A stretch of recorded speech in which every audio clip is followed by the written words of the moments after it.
պլանով, ընդ որում պարոն վարչապետ շեշտեմ, որ գնումների պլանը, ներդրումային ծրագիրը, հաստատացակը, դրույքաչափը, բոլոր հիմնարար փաստաթղթերը մենք շարունակում ենք աշխատել դեռևս տարեսկզբին իրենց իսկ կողմից հաստատված փաստաթղթերի հիման։ Պարոն Պետրոսյանն ասում է, որ գնումների պլանը շարունակում են կատարել մեր կողմից հաստատված ներդրումային ծրագրով, նաև ասում է, որ վարկերը մարել են, ընկերության վարկերը մարել են ու դա շատ մեծ պլյուս է ներկայացնում։ Ուրեմն ներդրումը երկու անգամ քիչ են արել, հաստատած, փողը տված մեր կողմից հատկացված գումարներով, մեր շահույթի հաշվին հատկացված գումարներով 46 միլիարդից արել են 23 միլիարդի նշելով։ Երկու անգամ քիչ են արել։ Երկրում 23 միլիարդ քիչ ներդրում արվել, որից մոտապես 5 միլիարդ քիչ հարկ է գնացել։ Հարկատուների հաշվին նստել է եւս 13 միլիոն դոլար։ Ռոմանոս Պետրոսյանի նշանակում է հեծ։ Սրա մասին ոչ ոք չի խոսում։ Երկրում այս տարի երկիրը արդեն իսկ կորցրեց 50 միլիոն դոլար ներդրում միայն քաղաքական արկածախնդրության արդյունքում։ Դեռ չհաշված մյուս տերությունները, որ կունենանք մենք ապագա ներդրողների հետ կապված, երբ իրանք իմանան, որ երկրում ոչ թե ազգայնացնում են հեծը, ինչպես իրանք են սիրում ասել, այլ վերջում ասում են, որ նոր ներդրող են ման գալիս։ Իրենք չեն ազգայնացնում, իրենք սեփականատեր են փոխում։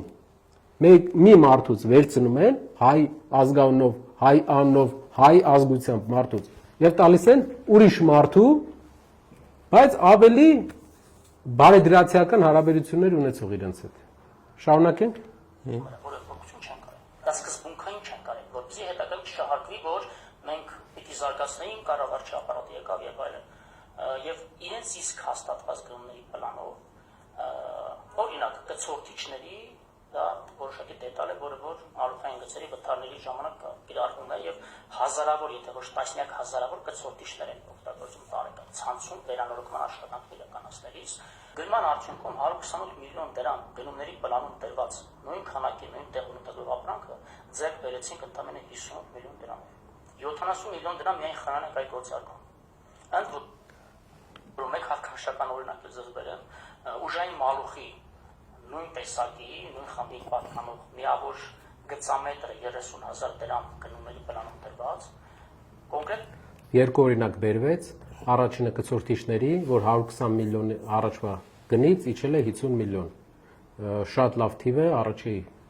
տպավորությունն է, որ մարդիկ էժան փաստորեն երկու անգամ թանկ են առնում։ Ուրեմն ուշադրություն, մի հատ հարց։ Որ երկրից է գնվել այդ նոր կցորդիչը։ Ինչ է կցորդիչը, որ դուք հասկանաք։ Կցորդիչը դա մալուխային գծերի միացնող սարքն է, որը մալուխի գնի համեմատ շատ փոքր գին ունի։ 50,000 դրամ, 30,000 դրամ։ Բայց ինքը, եթե որակով վատ է լինում, ամբողջ մալուխը խփում է։ 30,000 դրամ ավել պակաս վճարելու պատճառով դու վտանգ ես ունենում քաղաքի մեջի մալուխները, որ խփում են, երևի 50%-ը խփում են կցորդիչի պատճառով։ Գնել են չինական կցորդիչներ, չինական, մենք կարող ենք, կա գրիչ, կա Չինաստանից բերած գրիչ ու Հայաստանում արտադրած գրիչ։ Մենք գիտենք, որ գրիչը դեռ տարբերությունը որակական կարող է շատ չլինի, Չինաստանից կարող են գնել 10 անգամ ավելի էժան գրիչ, որը կծառայի 3 օր։ Եթե հայկական կամ ուրիշ երկրից ֆրանսիական, ասենք դյուպոն գրիչ է գնում, կծառայի 15 օր կամ մի ամիս։ Նույնն էլ կցորդիչների մեջ։ Նույնը օրինակ կարող ենք բերել տարբեր մեքենաների օրինակներով։ Եթե որակական առումով դու գնում ես չինական կցորդիչ, որտեղ շահում ես ընդամենը տարվա կտրվածքով 50 միլիոն դրամ, 60 միլիոն դրամ, տարվա ընթացքում դու տեղադրելուց հետո 2-3 տարվա ընթացքում կցորդիչները սկսում են խփել։ Ու 30,000 դրամ էկոնոմիայի պատճառով դու ժամերով 3 ժամ, 4 ժամ մարդկանց անջատված ես թողում էլեկտրականությունը։ Որակական տարբերությունը անջատումների ու ոչ անջատումների նրա մեջ է, որ կցորդիչները ու մի քանի այլ բաներ որակյալ պետք է առնես։ Գների տարբերությունը հաշվի առնելով անգամ պետք է որակյալ առնես։ Չինական մենք կարող ենք բերել չինական ամենաէժանը եւ չունենալ որակական լավ իրավիճակ։ Կարևոր է նյուանսների մեջ խորանալը, ոչ թե մարդկանց աչքին ինչ որ շղար մի բան էլ հավելեմ էլի Նարեկ ջան, ավելին, հա, եթե նույնիսկ մենք թանկ առնեինք, հա, մեր որակյալը, էլի այդ գործողությունը հանձնաժողովը, այո, մի հատ նայելու է, եթե դա թանկ է, եթե թանկ է, ինքը 20 տարում պետք է մեզ վերադարձնի, կարա չվերադարձնի, կեսն էլ վերադարձնի, միլիոնավոր, տասնյակ միլիոնավոր, տենց օրինակներ կան, բայց մենք գնում ենք թանկ, երբեմն թանկ առնելու որակի հաշվին։ Կցորդիչը պատկերացնում եք 100 միլիոն դրամանոց գիծես փռում 30,000 դրամի վրա կցորդիչի վրա էկոնոմիա է ստանում։ Ուզում եմ երկրորդ բանն էլ դնեմ, որ ինքը հետաքրքիր բան ասի։ Մինչ այս տարիների վեր հարյուրավոր միլիոն դրամների մատակարարեցին, այդ ընկերությունը գալիս է առաջարկ անում 30,000 դրամի փոխարեն 19,200 դրամ։ Վերասակարկման արդյունքում այլ ընկերություններ ավելի ցածր գին են առաջարկում, եւ տվյալ ընկերությունով տվյալ ուժային մալուխը ավանդաբար մատակարարել 28-ից 30,000 դրամով գծամետրը, մատակարարում է 18,400 դրամով գծամետր։ Ուրեմն նշում է, որ մալուխը նույն ընկերությունը, որ առաջ բերել է 28,000-ով, հիմա 18,000-ով է բերել,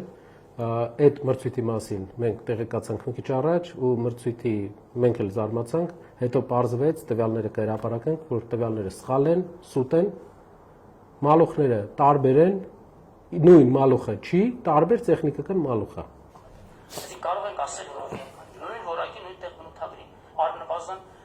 60-70 մինչև 100% ուռճացված գներով, ինչը ուղղակիորեն ներդրումային ծրագրերի մաս։ Պարոն Պետրոսյանը ասում է, որ գնումները իրականացրել են 60%, 70% ուռճացված գներով։ Պարոն Պետրոսյանը երևի չգիտի, որ եթե 100% ենք թվի մեջ հաշվում, 60% ուռճացված է, այսինքն 100%-ից, օրինակ, եթե հետ են գալիս 60%, 40% տարբերությունը, եթե շահութարկ ենք նայում, ավելացված արժեքի հարկն ենք նայում, բոլոր հարկերն ենք նայում, եթե ոչ մի ինքնարժեք չենք դնում, արդեն 32%-ը 100%-ի ինքնարժեք է, չի կարա 70% էժան լինի։ Շատ կարևոր է, որ մեր պետական մարմիններում աշխատեն մասնագիտական փորձ ունեցող մարդիկ։ Եվ նաև շատ կարևոր է, հեսա տեսնենք վարչապետը ինչ կարծիքներ է հայտնում։ Սակրագնի կառուցվածքի մասը կազմում։ Դե հիմա այս բոլոր թեմաներով մենք հետաքրքրություն նախաձեռնել ենք, որ հասկանանք ոնց է տեղի ունենում, կամ ոնց է տեղի ունեցել սա։ ՀՑԿ-ի վարույթի շրջանակներում ՀՑԿ-ն որպես վերահսկող կարգավորող պետական մարմին բոլոր այդ նյութերը ուսումնասիրել են եւ այդ նյութերի այն հատվածը, որոնք որ փաստաթղթերով պատշաճ հիմնավորվել են, բոլորը տրվել են վարույթի հիմքում։ Այն դեպքերում, որտեղ որ մենք արելույթ հանցակազմի դրվագներ ենք տեսել, ես ինքս հաղորդում ներկայացրել նաև գրքավոր դատախազություն։ Հիմա փաստորեն ստացվում է, որ կցորդիչը, որը կարող էր, իհարկե շուկայական գինը որոշակի փոփոխություններ կարող է ունենալ, բայց պլյուս 10%, 20% եւ այլն։ Այսինքն, որ կարող էր ձեռք բերվել նորացած 60 միլիոն դրամով, ձեռք է բերվել 130 միլիոն դրամ։ Այո, ընկերության տարեկան բյուջեի մեջ նախատեսված եղել 130 միլիոն դրամ։ Շատ լավ։ Դե սա շատ կոնկրետ